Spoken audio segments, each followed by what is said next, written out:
মাছলে গৈছিলো এজনীও নাপালো ঘৰলৈ আহি মই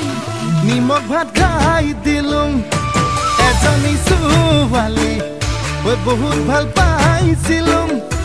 এটালৈ পলাই গ'ল এচুমা নাপালো হেনো দিনে ধৰি মদ খাব শিকিলো ভাং খাব শিকিলো আনৰে চকুতে বেয়া ল'ৰা